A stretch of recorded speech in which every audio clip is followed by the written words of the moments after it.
shared some amazing scenes with Antony Starr, who of course plays Homelander on the show. You guys Yeah. had such a great natural chemistry, and working alongside with an actor who's got such screen presence as Antony. Can you describe filming those scenes with him? First of all, I'll just say Anthony is awesome. He's a gen. Like he's like he himself is sort of an intense person. Like he in the best way. Like he's very very smart. He's very very sharp. He's got real opinions. He's phenomenal at his work, at his job. If you've seen him in other roles, he has a facility with camera acting in particular, and you can read a lot into what he's thinking just by the subtle looks and that kind of thing, which for some actors takes a while to acquire that. And but he's always exciting. He'll never do the same take twice. He can give you lots of options. He can throw you off. He intentionally, like, I think that's what's fun. I can't speak for him, but I'll say that from my end of things, that's part of, I think, the enjoyment we would have is that, hey, he's very gracious. Like when you come on, he's not there to like take the scene from you. He's there, he really comes in and he wants you to bring your best to the scene too. And that's a very giving partner, and that's what you really want when you come in. If you're coming in for two lines or you're coming in and you have a big old scene, you want the people that lead the show to represent the show.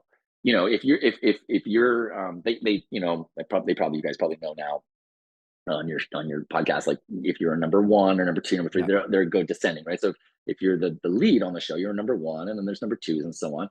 Some people in like The Boys, it's a very ensemble type show, but Anthony is number one. So it's like they have a responsibility, like I would say, a diplomatic responsibility to set the tone a little bit for how you behave on set personally. Like you can be on a certain show, and if that person's late all the time or doesn't really know their stuff or whatever, people start to feel like that's cool to do, and you can do that on that show. And some shows kind of are like that. It's a bit chaotic, but that's kind of the way it is.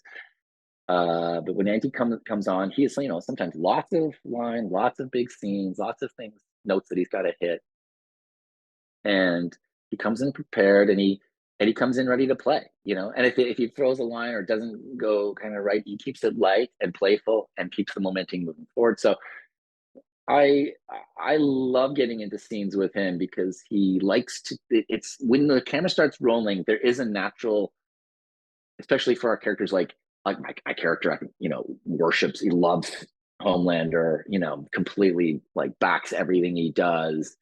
Um, Maybe even unbeknownst to him, subconsciously a little homoerotic interest in Homelander. I don't know. I've certainly played with that in my character's head, but he likes to play. So when you get in there in the scene, he may not say everything the way it's written, and I like to go toe to toe with people like that. And I have an improvisational background, so it keeps things real. I always feel like once you know a character well enough that you can improvise in that character, then you really know that character. The rhythm of the way they think, what they find funny, what they don't, what irks them or gets them upset, all those things. So when you're throwing different things at that character, you'll see them in all these different shapes and colors. And I always like the idea of Cameron being, even though he is somewhat two-dimensional in his points of view in his life, that he has a complexity and a depth to him that you should be able to feel in different scenes.